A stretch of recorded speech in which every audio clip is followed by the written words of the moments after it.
Bismillahirrahmanirrahim. Assalamu alaikum second year students. We are discussing the reactions of alkenes. Previously we have discussed about the addition of sulfuric acid and addition of halogens. Okay. Today we will discuss more reactions of alkenes. First of all, addition of hypohalous acid. Hypohalous acid जो है पहले हम इसको prepare करेंगे by the reactions of halogens with water molecule which also act as solvent. So we can say that solvent molecule is also acting as reactant in this reaction. Okay, and we are forming hypohalous acid which reacts with alkenes. अब आप ये देखिए हमारे पास यहाँ से हमने open करके alkenes को लिखा है और हमारे पास क्या है हाइपोहैलस एसिड है हमारे पास. इसका जब हम रिएक्शन करेंगे तो हमारे पास जो रिजल्टिंग प्रोडक्ट है इस कॉल्ड हेलोहाइड्रिन. अब हेलो यहाँ पे क्लोरो भी हो सकता है, ब्रोमो भी हो सकता है, आइडो भी हो सकता है, डिपेंडिंग ऑन द रिएक्टेंट. ठीक है, जो भी हम यूज़ करेंगे उसके हिसाब से फिर हम उसका नेम दे. जनरली हमने यहाँ पे लिखा है हेलोहाइड्रिन. ओके, नेक्स्ट है स्टूडेंट्स हमारे पास ऑक्सीडेशन रिएक्शंस. ऑक्सीडेशन रिएक्शन में हमारे पास जो है सबसे पहले क्या चीज़ है, हमारे पास सबसे पहले addition of oxygen. Addition of oxygen में हमारे पास क्या है, हम रिएक्शन करेंगे एल्कीन्स के साथ रिएक्शन करेंगे ऑक्सीजन का, यानी मीन कि हम अल्कीन्स को मिक्स करेंगे ऑक्सीजन में या एयर से पास करेंगे. और हमारे पास कैटलिस्ट हम कौन सा यूज़ करेंगे, silver oxide catalyst at a high temperature and pressure. उसके बाद हम एन एटम जो है वो हमारे पास ऑक्सीजन का ऐड होगा और हमारे पास जो रिजल्टिंग कंपाउंड होगा वो उसको हम क्या कहेंगे एपोक्साइड्स. ठीक है, और एपोक्साइड्स वो कहते हैं कि स्टार्टिंग प्रोडक्ट्स हैं किसके लिए, फॉर द प्रोडक्शन ऑफ ग्लाइकोज. यानी ये नेक्स्ट इसकी एप्लीकेशन आप कह सकते हैं कि एप्लीकेशन भी दी हुई है, इसकी जो इम्पोर्टेंस भी दी हुई है. What are the applications you can say or importance of epoxides. ठीक है, वो भी इसमें उसने जो है वो बता दी है आपको. अब इसमें क्या है, हमने अल्कीन का फार्मूला लिखा है, देन हमने यानी इथीन का है, देन नेक्स्ट हम 1/2 O2 लिख रहे हैं. मीन के एक ऑक्सीजन का एटम जो है यूटिलाइज होगा इन the presence of Ag2O and 300 degree Celsius. वो ये फॉर्मिंग इथिलीन ऑक्साइड या इसको हम बोलेंगे इथिलीन एपोक्साइड. देन हमारे पास है प्रोपीन का रिएक्शन, नेक्स्ट हम इसी तरह करेंगे और हमारे पास प्रोपाइलीन ऑक्साइड आ जाएगा. ठीक है, नेक्स्ट हमारे पास दूसरा रिएक्शन जो है इसी में हेडिंग में आ रहा है ऑक्सीडेशन रिएक्शंस में. हमारे पास है hydroxylation which is also called as a Baeyer's reagent, या हम इसको कह सकते हैं Baeyer's test for the detection of double bond. यानी बेयर्स टेस्ट भी कह सकते हैं, बेयर्स रिएजेंट भी कह सकते हैं. और दूसरा मेन इसकी हेडिंग है हाइड्रोक्सिलेशन. इसमें हम स्टूडेंट्स क्या करते हैं, एल्कीन्स को ट्रीट करते हैं mild oxidising agent reagents like dilutes 1% alkaline KMnO4 solution, जिसको हम क्या कहेंगे बेयर्स रिएजेंट कहेंगे. ठीक है, एट लो टेम्परेचर. और इसमें क्या होगा, हमारे पास ये जो डबल बॉन्ड है यहाँ पे ये डबल बॉन्ड जो है सिंगल बॉन्ड में कन्वर्ट हो जाएगा और हमारे पास दोनों कार्बन्स के साथ जो है वो OH ग्रुप जो है वो अटैच हो जाएगा. ठीक है, और हमारे पास जो रिजल्टिंग कंपाउंड आएगा उसको हम कहेंगे इथिलीन ग्लाइकोल. क्या कहेंगे, इथिलीन ग्लाइकोल. और ये जो इसकी हमें किस तरह से अंदाज़ा होता है कि ये जो है इसमें कन्वर्ट हो गया है. इसका स्टूडेंट्स कलर जो होता है वो डार्क पिंक होता है.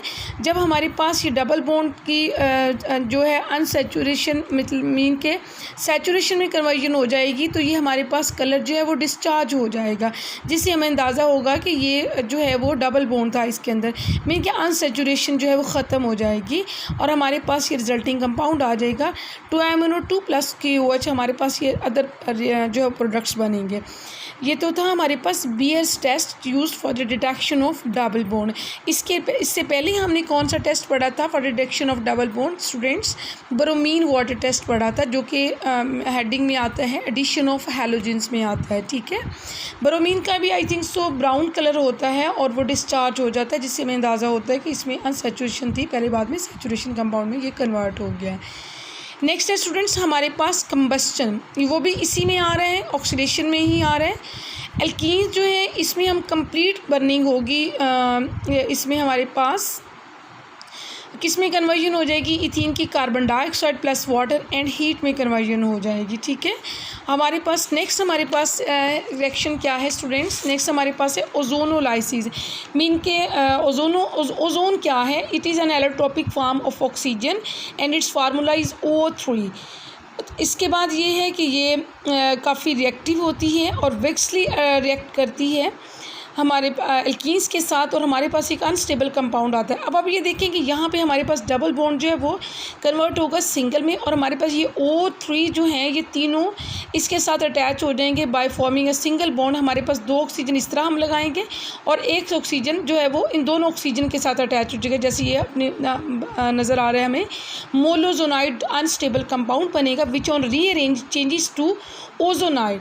अब जब ओजोनाइड में कन्वर्ट होगा तो स्टूडेंट्स ये O जो है यहाँ से उठा के हम जो है वो इन कार्बन इधर साथ लगा देते हैं, और जो ये सिंगल बॉन्ड जो होता है कार्बन और कार्बन के दरमियान ये ख़त्म हो जाएगा। ठीक है, ये ozonide. Then ozonide react with water boiling, इसको हम जो है वो वाटर के साथ रिएक्ट करते हैं स्टूडेंट्स, तो हमारे पास ये आ जाता है formaldehyde. It is converted into formaldehyde. अब ये डिपेंड करता है कि हमने एल्कीन कौन सी ली है, यहाँ पे ये डिपेंड करता है बिकॉज यहाँ पे हमारे पास सिंपली क्या है, इथीन है। अगर इथीन लेंगे तो हमारे पास 2 मॉलिक्यूल्स ऑफ फॉर्मेल्डिहाइड आ जाएंगे स्टूडेंट्स। और अगर यहाँ पे हम लेते हैं स्टूडेंट्स प्रोपाइलीन लेते हैं, ठीक है, तो हमारे पास क्या होगा, एक मॉलिक्यूल जो है वो हमारे पास फॉर्मेल्डिहाइड का आ जाएगा और एक जो होगा वो हमारे पास आ जाएगा एसीटल्डिहाइड का। और अगर हम इसमें 2 ब्यूटीन लेते हैं तो हमारे पास ये 2 मॉलिक्यूल जो हैं वो एसीटल्डिहाइड के आ जाएंगे। ठीक है, तो ये इसी तरह से होगा जैसे यहाँ पे हमारे पास 2 हाइड्रोजन है, यानी हाइड्रोजन को रिमूव करते अगर हम यहाँ पे CH3 ग्रुप लगा दें तो ये प्रोपीन बन जाएगा। प्रोपीन का हमारे पास मैंने बताया कि रिजल्टिंग कंपाउंड हमारे पास बनेगा formaldehyde and acetaldehyde depending upon the alkene which we have chosen for the reaction with ozone. ठीक है, ये हमारे पास रिजल्टिंग अमाउंट उस बेस पे बनेगा। देन हमारे पास आ जाएगा हाइड्रोजन पेरोक्साइड। हाइड्रोजन पेरोक्साइड जो then react with zinc and converted to zinc oxide and water. अब वो ये रिएक्शन हम मोस्टली यूज़ करते हैं for the detection of position of double bond, यानी डबल बॉन्ड की पोजीशन। जैसे मैंने आपको बताया कि जहाँ पे हम अगर ले रहे हैं इथीन ले रहे हैं तो देन हमारे पास फॉर्मेल्डिहाइड आएगा। अगर हम प्रोपाइलीन लेंगे तो हमारे पास जो हमें डबल बॉन्ड की पोजीशन से अंदाज़ा होगा कि यहाँ पे कौन सा फिर कंपाउंड बनेगा। It's okay students. नेक्स्ट हमारे पास है स्टूडेंट्स पॉलीमराइजेशन।